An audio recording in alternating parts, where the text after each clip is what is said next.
自己的灵魂传到你身上，我的梦可不是谁都能驾驭的。它好热，就像在我的身体里狂烧。Hai penikmat film, gimana kabarnya? Semoga baik-baik aja ya kan? Nah, kali ini Mimin akan melanjutkan part yang kedua alur film Donghua yang berjudul Sik-Sing-ji. Gimana untuk part yang pertama? Seru dong pastinya. Dan untuk part yang kedua, Mimin akan bahas gak akan kalah seru dengan part yang pertama. Oke lah, Mimin ingetin lagi, yang belum subscribe channel ini bisalah di subscribe dulu. Dan jangan lupa loncengnya diaktifkan agar tidak ketinggalan film-film seru lainnya yang Mimin bahas.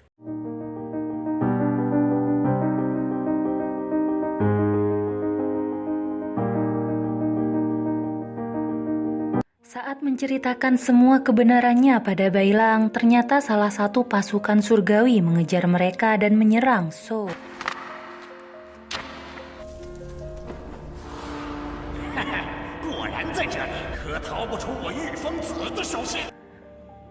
Dia adalah Yu Fengzi. Pertempuran keduanya pun terjadi.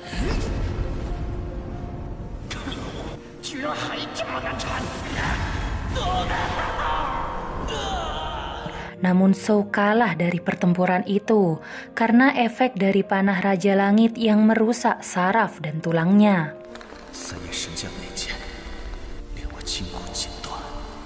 Pada akhirnya So memindahkan roh naga yang ada pada dirinya ke tubuh Bailang.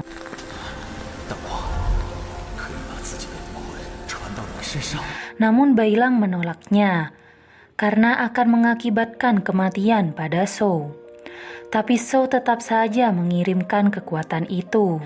Dia tidak percaya jika Bailang dapat mengendalikan kekuatan itu, tetapi hanya dia satu-satunya yang tersisa dari anggota kerajaan naga. Setelah selesai memberikan kekuatan, kakak So pun mati dan Bailang merasakan tubuhnya seperti terbakar dan mengeluarkan api.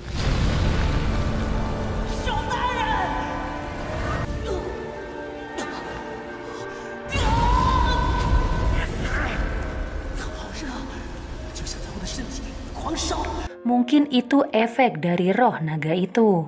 Yu Fengzi tetap saja tidak mau menyerah. Akhirnya dia pindah menyerang Bailang.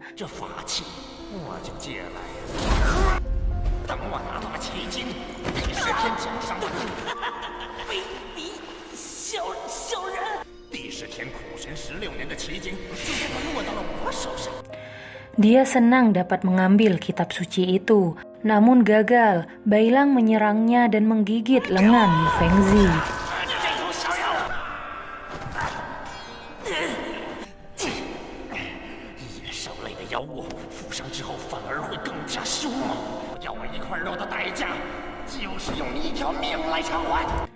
Lalu dia mengeluarkan jurus roh penggoda karena Bailang sudah berani menggigit kakinya.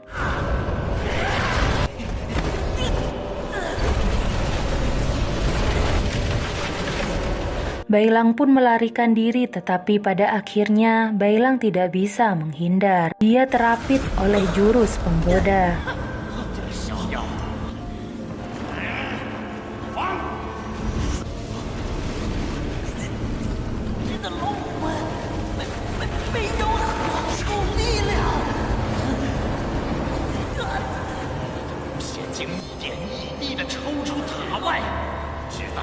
Yu Fengzi mengira Bailang sudah tidak bisa menahan jurus itu karena Bailang hanya iblis kecil yang tidak memiliki keistimewaan apa-apa. Tetapi pada akhirnya Bailang menghancurkan jurus itu menggunakan roh naga yang diberi So.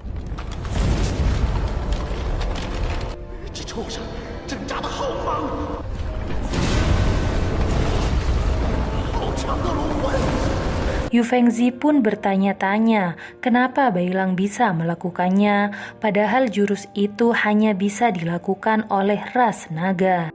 Bailang kembali menggigit kakinya, lalu Yu Fengzi menendang Bailang yang pada akhirnya mereka berdua terjatuh.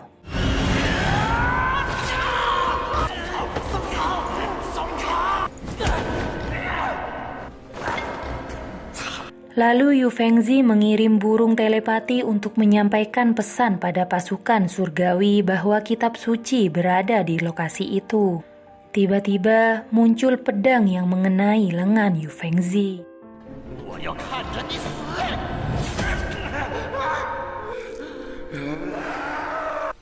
你们是谁？ Ternyata pasukan itu adalah pasukan Asura, musuh terbesar kerajaan langit.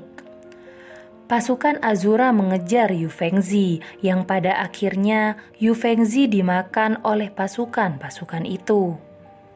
Lalu muncul Raja Asura dari belakang Bailang. Raja Asura bertanya kepada Bailang mengapa dia berani membawa seorang dewa ke wilayahnya. 唐妖和幽暗沼泽是我阿修，你怎敢带个天众来？我是为了躲过天兵的追杀，我没有冒犯阿修罗的意思。避天兵的追杀？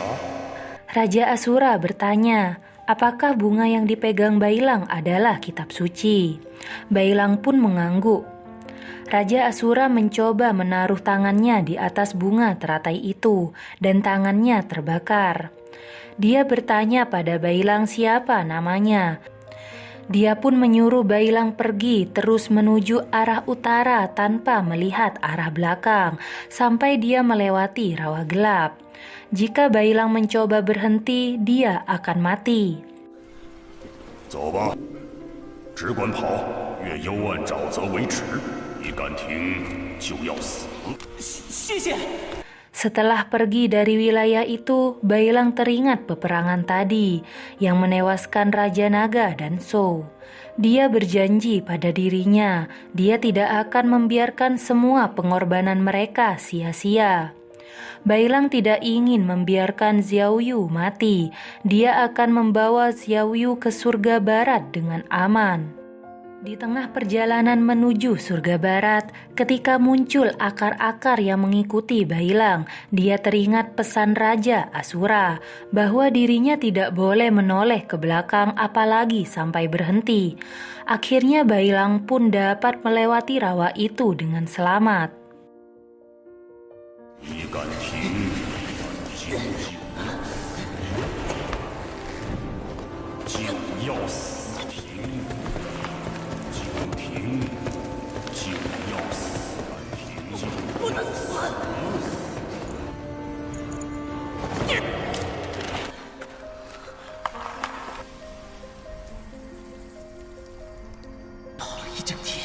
Saat itu, burung telepati yang dikirim Yu Fengzi sampai di Istana Naga dan menyampaikan pesan bahwa kitab suci itu bersama serigala putih.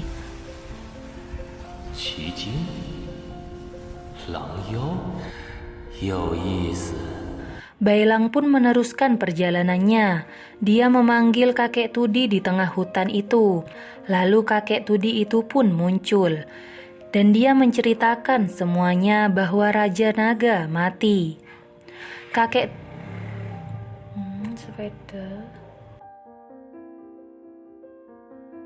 Kakek Tudi sudah mengetahui semuanya. Dia diam-diam melihat.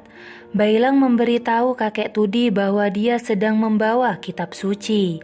Namun tetap saja kakek Tudi berpesan padanya agar tidak memberitahu siapa-siapa jika dia melihatnya.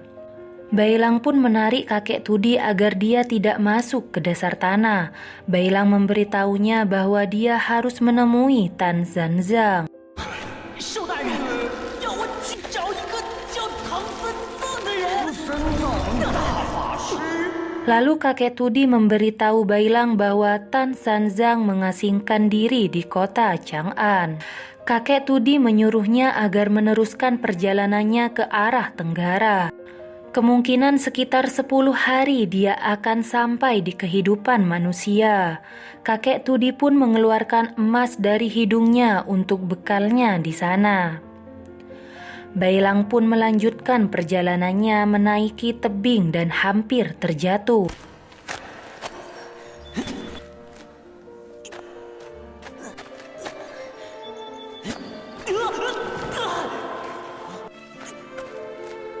Akhirnya dia sampai ke kota Chang'an dengan selamat. Dia melihat keadaan di sekitar, mungkin berbeda dengan tempat yang sebelumnya. Bailang mencoba membeli makanan yang ada di sana menggunakan emas yang diberikan kakek Tudi. 这个很好吃的样子。来试试看，才5文钱。没有，去！给你这个。金子。 Sambil bertanya pada salah satu penjual, apakah dia mengetahui seorang yang bernama Tan Sanzang. Penjual itu memberitahunya bahwa Tan Sanzang berada di rumah bordir itu, rumah satu-satunya yang paling besar di sana. Akhirnya Bailang pergi ke rumah itu dan bertemu dengan Tan Sanzang. 法师，我要送奇经回西天极乐，带上我去一次西天极乐吧。奇经是我最好的，他叫小雨。龙王爷爷，他们为了保护小雨。 Bailang meminta bantuan padanya, tetapi Tan Sanzang malah menendangnya dan menyuruhnya pergi. Saat Bailang memberitahukannya bahwa dia membawa kitab suci, namun Tan Sanzang tidak mau membantunya karena dia sudah melupakan itu semua dan hidup dengan tenang selama 16 tahun. Di tengah perdebatan itu, datang salah satu dewa langit dan 2 pasukannya, yaitu Zi Xiangjingan, yang sedang mencari Bailang dan kitab suci itu. 本金刚正在寻找一头狼妖，看见了吗？大法师，紫弦金刚，他是第10天座下8大金刚之一。不是唐三藏大法师吗？本金刚奉劝一句，少管闲事。是狼妖身上带着的奇经。 2 pasukannya itu menyerang Bailang. Dia menghindarinya namun tak bisa. Dia meminta bantuan Grandmaster, tetapi tetap saja diam tak menolongnya. Dewa itu mengatakan sejak Tan Sanzang menyelesaikan tugasnya, dia mendapatkan hadiah dari Buddha. Bukan hanya itu saja, dia menerima segunung emas dan menyuruhnya untuk menikmati itu semua tanpa ikut campur dalam permasalahan ini. Lalu Tan Sanzang menaiki tangga menuju dalam rumahnya. Bailang pun melawan pasukan itu sendiri menggunakan kekuatan roh naga.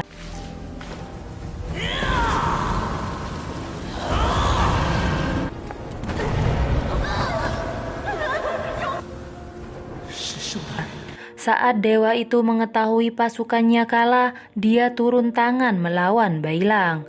Bailang melawan dewa itu menggunakan roh naga, namun tidak bisa ia kendalikan.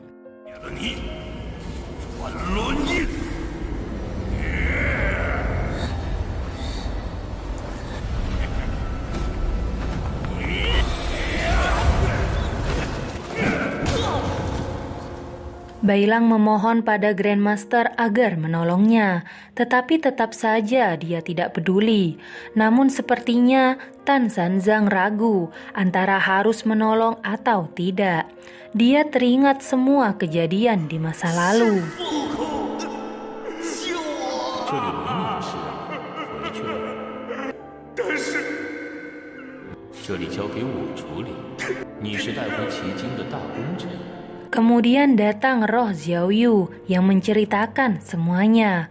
Xiaoyu pun turut meminta bantuan Grandmaster, namun tetap saja dia menolaknya.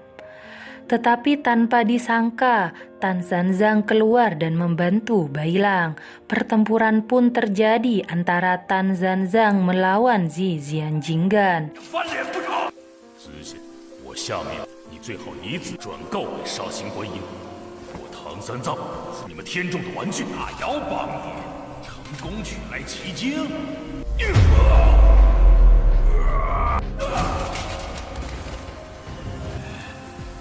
该死的唐三藏！又死！清楚！